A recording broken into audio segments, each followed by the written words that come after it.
2026-27 academic year కి admissions ని ఆహ్వానిస్తుంది పల్లవి engineering college. నాక్ ఏ గ్రేడ్ గుర్తింపు, అత్యాధునిక మౌలిక సదుపాయాలు, 91% పైగా ప్లేస్మెంట్ సక్సెస్ రేట్ తో టాప్ ఎంఎన్సీ కంపెనీలో ఉద్యోగ అవకాశం. అడ్మిషన్ల కోసం 9247528134 9247528135 నంబర్స్ ని ఈ రోజే సంప్రదించండి. So welcome to Pallavi. Overall గా ఈ రోజు నిన్న చూస్తే మార్కెట్ ఈ రోజు మాత్రం మార్నింగ్ చూస్తే మాత్రం నష్టాల్లో స్టార్ట్ అవ్వడం జరిగింది. అదే విధంగా నష్టాల్లో ఉండడం జరిగింది.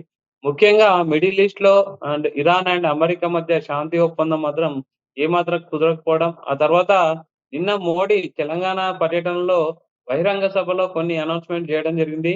పొదుపు ఏ విధంగా ఉండాలి, తర్వాత బంగారం కొనకూడదని కొన్ని స్టేట్మెంట్లు చేశారు. ఆ ఎఫెక్ట్ అయితే మార్కెట్ పైన కూడా కొంచెం ఉందని చెప్పొచ్చు. సో ఓవరాల్ గా ఈ రోజు ఇంచుమించు సెన్సెక్స్ వచ్చేసి 1300 పాయింట్లు, నిఫ్టీ వచ్చేసి ఒక 360 పాయింట్లు మైనస్ లోనే క్లోజ్ అవ్వడం జరిగింది. ఓవరాల్ మార్కెట్ ఏంటి అంటే global wise effects, local wise effects ఏ విధంగా ఉన్నాయి, మోడీ అట్లా అనడానికి కారణం ఏంటి? మనతో మాట్లాడడానికి జీవి సత్యనారాయణ గారు ఉన్నారు, stock market analyst. Sir good evening.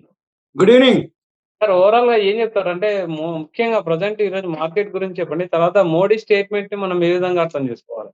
ఈ ఇరాన్ అమెరికా మధ్యలో ఏదైతే శాంతి ఒప్పందాలు ఉన్నాయో, ఇరాన్ ఏదైతే ప్రతిపాదనలు ఉన్నాయో అవి ట్రంప్ తిరస్కరించడం జరిగింది. అంటే అతను ఇవి ఆమోదయోగ్యం కావు అని ప్రకటించడం జరిగింది. ఎవరు? ట్రంప్. దాంతో మళ్ళీ ముడి చమురు ధరలు పెరగడం జరిగింది. ఒక్కసారిగా ఎప్పుడైతే ముడి చమురు ధరలు పెరగడం మొదలుపెట్టిందో మళ్ళీ మార్కెట్ లో నెగిటివ్ ఇంపాక్ట్ రావడం జరిగింది. తర్వాత ఆయిల్ ప్రైసెస్ పెరిగినాయి. ఆయిల్ ప్రైసెస్ ఇప్పుడు ఎంతలో ఉన్నాయి అంటే క్రూడ్ ఆయిల్ వచ్చి ఇప్పుడు $104 ట్రేడ్ అవుతుంది. ఉదయం $107 వరకు పోయింది. $104 ఎప్పుడైతే 100 దాటిపోయిందో ఆటోమేటిక్ గా మళ్ళీ గోల్డ్ సిల్వర్ కొంచెం ఫ్లాట్ గానే ఉన్నాయి. గోల్డ్ సిల్వర్ ఇక ఇది వచ్చేటప్పటికి ఆయిల్ ప్రైసెస్ ఎప్పుడైతే పెరిగినాయో మన మార్కెట్ లో ఫాలో అవడం జరిగింది. రూపాయి ఆల్ టైమ్ లోకి రావడం జరిగింది. తర్వాత ఎఫ్ఐఎల్ కంటిన్యూగా సెల్లింగ్ రావడం జరిగింది. బాండ్ ఈల్డ్స్ పెరగడం జరిగింది. మన యొక్క ఏదైతే 6 లక్షల కోట్లు ఆవిరైపోవడం జరిగింది మన యొక్క సంపద. ఇప్పుడు వీటన్నిటితో పాటుగా మీరు అన్నట్టు మోడీ గారు ఏదైతే కొన్ని సూచనలు చేసిండో, బంగారం కొనొద్దు, పెళ్లి ఖర్చులు తగ్గించుకోండి, విదేశీయానం తగ్గించుకోండి, ఆయిల్ దిగుమతులు అంటే మనకి ప్రత్యామ్నాయంగా కావాలి. ఎందుకంటే మన పైసలన్నీ ఇప్పుడు విదేశీ ఉదయం కూడా చెప్పారు, ఒక 10 సూచనలు అయితే చేయడం జరిగింది. ఎందుకు సార్ అంత అంటే ఇక్కడ నుంచి అనౌన్స్ చేయడం ఎందుకు? ఏ విధంగా ఎఫెక్ట్ ఉంది ప్రజెంట్? అంటే అప్పటి మాదిరి కరోనా మాదిరి సిచ్యువేషన్ రావద్దు అనే ఉద్దేశంతో అనౌన్స్ చేయడం జరిగింది. ఆ 10 సూచనలు కూడా ఏమేంటి అంటే మెయిన్ బంగారం దిగుమతి చేసుకోవద్దు. అంటే దిగుమతికి మనకి బంగారం లేదు, ఉత్పత్తి దిగుమతిలోనే ఉంటుంది. దిగుమతి చేసుకోకపోతే మనకి విదేశీ కరెన్సీ మిగులుతుంది అనేది మెయిన్ ఒకటి ఉద్దేశం. తర్వాత ఏంటిది, ఈ పెట్రోల్ డీజిల్ వాడకం తగ్గిస్తే వర్క్ ఫ్రమ్ హోమ్ కనుక చేస్తే ఆటోమేటిక్ గా మనం యూసేజ్ తక్కువ అనేది ఒకటి. తర్వాత విదేశీయానం ఆల్రెడీ ఇప్పుడు ఏదైతే పెట్రోల్ అదే ముడి చమురు ధర పెరిగిందో ఈ పెట్రోల్ డీజిల్ అంటే మన ఫ్లైట్ ఫ్యూయల్ కూడా పెరగడం జరిగింది. దాంతో విదేశీయానం టికెట్లు కూడా పెరగడం జరిగింది. కాబట్టి విదేశీయానం తగ్గించుకుంటే ఆ డాలర్లు ఖర్చు కాకుండా ఉంటది అనేది ఒక ఉద్దేశం. మళ్ళీ వీటన్నిటితో పాటు మళ్ళీ ఏదైతే నూనెలు, ఈ మనం దిగుమతులు మనకి ఎక్కువ శాతం దిగుమతుల ద్వారా నూనెలు జరుగుతూ ఉంటాయి, పామ్ ఆయిల్ అవన్నీ కూడా. అందుకని ఆ దిగుమతులు తగ్గించుకోవాలనేది ఒక ఉద్దేశం. ఇవన్నీ కూడా సూచనలు అన్నమాట. ఈ సూచనలు ఇంకొకటి ఏంటిది, ఎలక్ట్రిక్ వాటికి ఎక్కువ ఎంకరేజ్ చేయాలి అనేది అన్నమాట. అంటే ఎలక్ట్రిక్ సోలార్ వెహికల్స్ కానీ, కోల్ కానీ ప్రత్యామ్నాయం వాడాలి అనేది. అంటే పెట్రోల్ డీజిల్ తగ్గించి చేసుకుంటే మనకి ఏదున్నా విదేశీ కరెన్సీ మిగలాలి అనేది ఒక ఉద్దేశం. తర్వాత ఈ వర్క్ ఫ్రమ్ హోమ్ చేయాలనేది. తర్వాత పెట్టుబడులు ఏవైతే అంటే విదేశానం. ఇంకొకటి ఏంటిది, మళ్ళీ ఏదైతే ఎరువులకు సంబంధించినటువంటి రసాయనిక ఎరువులు ఉన్నాయో అవి ఒకటి. తర్వాత సోలార్ ని ఎక్కువ ఎంకరేజ్ చేయాలనేది ఒకటి. మన స్వదేశీ వస్తువుల్ని ఇంప్రూవ్ చేయాలనేది ఒకటి. తర్వాత ఈ పెళ్లి ఖర్చులు కానీ అటువంటి ఏవైతే ఆడంబరాలకి తగ్గించాలనేది ఒకటి. మొత్తం 10 సూచనలు చేయడం జరిగింది. ఈ 10 సూచనలతోటి ఒకసారిగా మార్కెట్ మీద ఎఫెక్ట్ ఉంది. ఎందుకంటే మళ్ళీ కరోనా మాదిరి సిచ్యువేషన్, ఇన్ఫ్లేషన్ పెరుగుతుంది అనేది అనమాట. ఇన్ఫ్లేషన్ పెరిగింది, ఆల్రెడీ పెరుగుతుంది, ఇంకా పెరిగే అవకాశాలే కనపడుతున్నాయి. లేదు అనుకుంటే ఇప్పుడు $70 ఉన్నటువంటిది $104 ఇప్పుడు సుమారు 70 రోజుల పైన అయింది. అంటే ఫిబ్రవరి 28 యుద్ధం మొదలైతే మార్చి 31, ఏప్రిల్ 30, 61, అది 62, ఇవాళ 11, 62, 63, 73 రోజుకు చేరింది యుద్ధం జరుగుతూ. అంటే 73 రోజుల నుంచి కంటిన్యూగా ఈ ముడి చమురు ధరలు పెరిగేటప్పటికి మన మార్కెట్ మీద అనుకోండి, వరల్డ్ మార్కెట్ మీద అనుకోండి, ఈ ఎఫెక్ట్ ఉంటుంది, ఉండబోతుంది. రాబోయే రోజుల్లో ఇంకా ఇన్ఫ్లేషన్ బాగా పెరిగే అవకాశాలు కనపడుతున్నాయి. ఆల్రెడీ ఇన్ఫ్లేషన్ డేటా ఏదైతే ఉందో ఇప్పుడు లాస్ట్ మంత్ వచ్చింది, అది పెరిగే ఉంది. ఇప్పుడు వచ్చే డేటా కూడా పెరిగే ఉంటుంది. కాకపోతే ఇంకా మనకి పెట్రోల్, డీజిల్ ధరలు పెంచలేదు. కానీ అవి గనక మళ్ళీ పెరిగితే మాత్రం ఇంకా సామాన్యుడి మీద భారం పడుతుంది. ఇన్ఫ్లేషన్ ఇంకా ఎక్కువగా పెరిగే అవకాశాలు ఉన్నాయని సూచన చేయడం జరిగింది. అంటే కరోనా మాదిరి సిచ్యువేషన్ ఉండొద్దనే ఉద్దేశంతో చెప్పడం తప్ప వేరే విధంగా కాదు. కానీ వరల్డ్ మార్కెట్లు అన్ని ఫాలో అవ్వడం జరిగింది. మన మార్కెట్లు కూడా ఫాలో అవ్వడం జరిగింది. ఇది ఒక న్యూస్ తప్ప, ఈ సూచనలే తప్ప దీని ఎఫెక్ట్ మార్కెట్ మీదకి ఏమి ఉండదు. మార్కెట్ మెయిన్ ఇప్పుడు గోల్డ్ మార్కెట్ సంబంధించి మనం మాట్లాడితే, గోల్డ్ ఇన్వెస్టర్లు గాని, గోల్డ్ బిజినెస్ చేసే వాళ్ళకి గాని పెద్ద దెబ్బ కదా సార్ ఇప్పుడైతే ప్రెజెంట్. అంటే కొనొద్దనా? కొనాలనా? ఇప్పుడు 1 ఇయర్ వరకు గోల్డ్‌ని కొనొద్దని చెప్పారు. అవును. ఇప్పుడు ఆల్రెడీ కొన్న ఇన్వెస్టర్లకు మూవ్‌మెంటే ఉండదు. అదే విధంగా ఇప్పుడు ఆల్రెడీ షాపులలో ఉన్న వాళ్ళకి రిటైల్ వ్యాపారస్తులు ఉంటారు. వాళ్ళకు loss. Okay. Already okay. Gold ఆ! ఇన్వెస్ట్ చేయాలనుకున్నా కూడా ఓకే. ఓకే. ఇప్పుడు నువ్వు గోల్డ్ కొన్నా, కొనకపోయినా దానివల్ల ఏమి నష్టం లేదు. వచ్చే లాభాలు కూడా పెద్దగా లేవు. ఎందుకంటే గోల్డ్ కొన్నా గానీ పెద్దగా పెరిగేది ఏం లేదు. అట్లని కొనకపోయినా గానీ నీకేమి పెద్ద నష్టం ఉండదు. ఎందుకోసం అంటే ఇప్పుడు వరల్డ్ మార్కెట్‌లంతా కూడా ఈ ముడి చమురు మీదే ఫోకస్ ఉంది కాబట్టి ఈ గోల్డ్, సిల్వర్ పెద్దగా ఎఫెక్ట్ ఉండదు. ఒకవేళ పెరిగినా, తగ్గినా ఆ 1, 2% పెరగటం, మళ్ళీ 1, 2% ఒక 3 రోజులు పెరిగితే ఒక రోజు తగ్గటం, 3 రోజులు తగ్గితే ఒక రోజు పెరగటం అక్కడక్కడే ఉంటుంది తప్ప పెద్దగా పెరిగే సూచనలు కనపడట్లేదు. అట్లని చెప్పేసి ఇప్పుడు ముహూర్తాలు కూడా లేవు. ఎల్లుండితోటి లాస్ట్ 13వ తారీఖు తోటి ముహూర్తాలు కూడా లేవు. తర్వాత మనకి ఆషాఢ మాసం అని, జ్యేష్ఠ మాసం, మళ్ళీ ఈసారి అధిక జ్యేష్ఠం అని ఇట్లా ఏవైతే మూడాలొచ్చినాయో 3 నెలల దాకా లేవు. మళ్ళీ శ్రావణ మాసంలో. అయితే మన మార్కెట్‌కి, గోల్డ్ మార్కెట్‌కి ఇంటర్నేషనల్ మార్కెట్ రిలేటెడ్ ఉంటుంది తప్ప మన దేశంలో తగ్గుతుంది.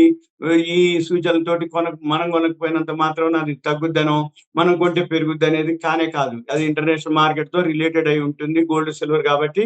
కాకపోతే మన ప్రధాని మోడీ గారు సూచన చేయడం జరిగింది. ఆ సూచనతోటి కొనొద్దన్నాడు గానీ ఎవరైతే ఇగ కొనుక్కునే వాళ్ళు చెప్పినా వినరు. కొనుక్కునే ఉద్దేశం ఉన్నోళ్ళు కొనకుండా ఊరుకోరు. ఎవరైతే ఎక్స్‌ట్రా ఫండ్ ఉందో వాళ్ళే కొనుక్కుంటారు తప్ప అప్పులు చేసి కొనొద్దనేది ఉద్దేశం. అప్పులు చేసి కొనడం అనేది మంచిది కాదు అనేది. రెండోది ఇప్పుడు ఈ సిట్యుయేషన్‌లో ఇప్పుడు మనం ఇన్ఫ్లేషన్ ఎప్పుడైతే మనం కొనుక్కునే వస్తువుల ధరల యొక్క పెరుగుతున్నాయో ఆటోమేటిక్‌గా ఇన్ఫ్లేషన్ పెరుగుతుంది కాబట్టి గోల్డ్, సిల్వర్ మీద ఎక్కువ ఇన్వెస్ట్ చేయొద్దు అనేది ఉంది. అంతే తప్ప మామూలుగా అంతకుముందు సెంట్రల్ బ్యాంకులే దేశాలు గోల్డ్, సిల్వర్ ఎందుకు కొన్నాయి అంటే ఆర్థిక వ్యవస్థ బాగుంది కాబట్టి ఒక 3 ఇయర్స్ నుంచి కంటిన్యూగా పెరుగుతూ వచ్చినాయి గోల్డ్, సిల్వర్. అప్పుడు కొనుక్కోవడం జరిగింది. ప్రపంచ దేశాలు అది పెరుగుతూ వచ్చింది. ఒక్కసారిగా ఎప్పుడైతే ఈ ట్రంప్ ఇరాన్ మీద యుద్ధం ప్రకటించిండో ఒక్కసారిగా గోల్డ్, సిల్వర్ ఫాల్ అవ్వడం జరిగింది. అంతకుముందు ట్రంప్ సుంకాలు, టారిఫ్‌లు అన్నాడు కాబట్టి గోల్డ్, సిల్వర్ పెరిగింది. ఇప్పుడైతే ఆ సూచనలు కనపడట్లేవు. ఇంకొకటి ఈ ఇరాన్ ఎప్పుడు అయితదో ఏమో తెలవదు. ఇది అయిన దాకా గోల్డ్, సిల్వర్ మీద పెద్దగా ఇన్వెస్ట్ చేయకపోయినా చేసినా ఏం కాదు. ఎందుకంటే ఈ ఎఫెక్ట్ మామూలుగా ఉండదు. ఈ ముడి చమురు, క్రూడ్ ఆయిల్ ఎఫెక్ట్ ప్రపంచవ్యాప్తంగా ప్రతి దేశపు కరెన్సీ ఆల్ టైమ్ లోకి రావడం జరిగింది. మనది కూడా ఇవాళ ఆల్ టైమ్ లోనే ఉంది. ఏది మన కరెన్సీ ఇప్పుడు రూ. 95.31 ట్రేడ్ అయితుంది. రూ. 95.38 వరకు వెళ్ళటం జరిగింది. ఆల్ టైమ్ హై లోకి వెళ్ళటం జరిగింది. ఏది మన రూపీ ఏదైతే ఉందో ఆల్ టైమ్ లోలో ఉంది. కాబట్టి మనమే కాదు ప్రపంచ దేశాల్లో మాక్సిమం దేశాలు ఆల్ టైమ్ లోనే ఉన్నాయి. వాళ్ళ దేశపు కరెన్సీలు అవన్నీ ముందు రికవరీ కావాలి. ఇన్ఫ్లేషన్ తగ్గాలి. ఇన్ఫ్లేషన్ తగ్గాలి అంటే క్రూడ్ ఆయిల్ తగ్గాలి. క్రూడ్ ఆయిల్ తగ్గాలి అంటే ఈ ఇరాన్, అమెరికా సద్దుమణగాలి. చర్చలు క్లియర్ అవ్వాలి. హర్ముజ్ జలసంధి నుంచి నౌకలు రావాలి. ప్రొడక్షన్ పెరగాలి. ఉత్పత్తి పెరిగితే తప్ప ఇవన్నీ సద్దుమణిగేటట్టు ఇప్పుడు కనపడట్లేదు. అప్పటి వరకు అందుకని ఇప్పుడు ఈ మోడీ సూచన చేసిన వ్యాఖ్యలు సార్, మోడీ చేసిన వ్యాఖ్యలు మార్కెట్ పైన ఎన్ని రోజులు ఉండొచ్చు ఎఫెక్ట్? అసలు మార్కెట్‌కి దానికి సంబంధం లేదు. మన దేశ ప్రజలకి ఒక సందేశం మాదిరి ఒక సూచన చేసిండు. అంతే తప్ప మన మార్కెట్‌లో హ్మ్. పడటానికి, పెరగడానికి మోడీ గారి సూచనలకి సంబంధం లేదు. మోడీ గారి సూచనలు మనకి ఇలా ఉంటుంది అని ఒక సూచన మాత్రమే. వరల్డ్ మార్కెట్‌లు పడితే మన మార్కెట్‌లు పడతాయి. వరల్డ్ మార్కెట్‌లు పెరిగితే మన హ్మ్. మార్కెట్‌లు పెరుగుతాయి. వీటన్నిటికంటే బ్రెంట్ ఆయిల్ తగ్గితే మళ్ళీ మన గోల్డ్, సిల్వర్ పెరుగుతది. మన మార్కెట్ కూడా పాజిటివ్‌లో వస్తది ఒకటి. ఇంకొకటి రేపు మంగళవారం వీక్లీ నిఫ్టీ ఎక్స్‌పైరీ ఉంటుంది. ఏది వీక్లీ. అందుకని రేపు హ్మ్. వీళ్ళేదో షార్ట్ కవరింగ్ కూడా జరగొచ్చు. ఇప్పుడు 1300 పాయింట్లు పడ్డ తర్వాత 13 కరెక్ట్‌గా ఫ్యాన్సీ నంబర్ టైప్ అన్నమాట. 13, 12.91 అంటే 13 అంటే ఫ్యాన్సీ నంబరు. 1313 పాయింట్లు పడితే మార్కెట్ రేపొద్దున రికవరీ కూడా అవ్వచ్చు. షార్ట్ కవరింగ్ అంటాం. అంటే ఏంది రేపు ఉదయం మళ్ళీ జరిగిందనుకో ఈ సూచనలతోటి ఎఫెక్ట్ లేదు. సూచనలనేది మన దేశ ప్రజలకి నేను హైదరాబాదులో ఆ ప్రసంగంలో చెప్పడం జరిగింది తప్ప అవి సూచనల కిందకే వస్తాయి. అంటే ఫాలో కాండి, ఇలా ఉంది మన పరిస్థితి అని ఒక ఇంటిమేషన్ మాదిరి. కరోనా మాదిరి సిచ్యువేషన్ ఉండకూడదు, కరోనా జాగ్రత్తలతోటి కరోనా నుంచి మనం నేర్చుకున్నది ఏంటిది అంటే ఇలాంటివి జరగకుండా ఉండటం కోసం అనేది సూచనలు తప్ప, అంటే ఇప్పుడు ఎవరైతే యూజ్ చేసే వాళ్ళు ఉన్నారో ఆ 10 సూచనలు కనుక ఫాలో అయితే కొద్ది మంది మారినా కానీ మన యొక్క విదేశీ కరెన్సీ కొంచెం మిగులుతుంది అనే ఉద్దేశం తప్ప వేరే ఏం లేదు. దీంతో మన మార్కెట్ కి అసలు సంబంధమే లేదు. మన మార్కెట్ కి దీనికి ఎఫెక్ట్ కాదు. మన మార్కెట్లు అంతా కూడా వరల్డ్ మార్కెట్లు రిజల్ట్స్ బట్టి, ఈ బ్రెంట్ ఆయిల్ తగ్గుదల పెరుగుదలను బట్టి, ఇరాన్ అమెరికా చర్చల్ని బట్టి ఉంటుంది తప్ప మోడీ గారు సూచన చేసిండు అనేది ఒక అంతవరకే తప్ప మోడీ గారు సూచన చేయబట్టి మార్కెట్ పడ్డది అనేది మాత్రం అది తప్పు అభిప్రాయం. నా అభిప్రాయం కూడా అది కానే కాదు. ఎందుకంటే ఓకే, సూచన చేసిండు, ఆ సూచనలు ఫాలో కాగలిగితే మంచిది అని అంతవరకే తప్ప వేరే విధంగా అనేది కాదు. మార్కెట్ ఎలా ఉండదు? రేపు మార్కెట్ మంగళవారం వీక్లీ ఫ్యూచర్స్ ఎక్స్పైరీ ఉంటుంది వీక్లీ. అయితే రేపు షార్ట్ కవరింగ్ కూడా ఉండొచ్చు. ఎందుకంటే ఇది కొంచెం పొద్దున్న ఎక్కువ ఉండే $107 ఉన్నదల్లా ఇప్పుడు $104, ఒక $3 తగ్గింది ఇప్పుడు ఏది బ్రెంట్ ఆయిల్. ఇది కనుక $100 వస్తే మళ్ళీ రేపు ఉదయం షార్ట్ కవరింగ్ కూడా వస్తే రావచ్చు. ఏది చమురు గనక తగ్గటం మొదలు పెడితే మళ్ళీ మన మార్కెట్ కొంచెం పుంజుకునే అవకాశాలు ఉన్నాయి. ఇప్పుడు మనం ఎంతసేపటికి చూడవలసింది ఏం లేదు. 100 పైన ఉందా బ్రెంట్ ఆయిల్, 100 లోపు ఉందా, ఇదే అనమాట. 100 లోపు ఉంటేనో పాజిటివ్ ఉంటది, 100 పైన ఉంటే మాత్రం నెగిటివ్ ఉంటది. ఇప్పుడు 100కి తగ్గే క్వశ్చనే లేదు. 100 దాకా వస్తుంది, మళ్ళీ 107, 104 ఏదో ఒక న్యూస్ మళ్ళీ రాత్రిపూట. ఇవాళ ఇప్పుడు మళ్ళీ రాత్రికి ఇరాన్ వాళ్ళు ఏం చెప్తారు? ఇప్పుడు ఇరాన్ వాళ్ళ ఏదైతే వాళ్ళ ప్రతిపాదనలు ఉన్నాయో ట్రంప్ వ్యతిరేకించడం జరిగింది. మళ్ళీ ఇరాన్ వాళ్ళు ఏం ప్రతిపాదనలు పెడతారు, ఏం చేస్తారో తెలియదు. అయితే ఇప్పుడు జనరల్ గా ఏంటిదంటే ఇప్పుడు అన్ని ఫ్లాట్ గానే క్లోజ్ అయినాయి. ఏవి ఏషియన్ మార్కెట్లు అన్ని అయిపోయినాయి, అవి ఫ్లాట్ గానే క్లోజ్ అయింది. కాబట్టి మన మార్కెట్ కొంచెం ఎక్కువ పట్టడం జరిగింది, 1313 పాయింట్లు సుమారుగా పట్టడం జరిగింది.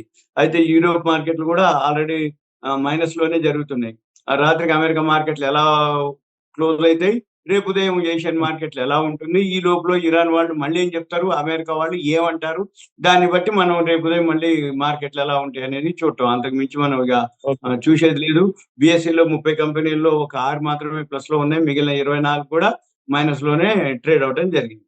Okay sir, okay, thank you sir, thank you very much. Okay, thank you.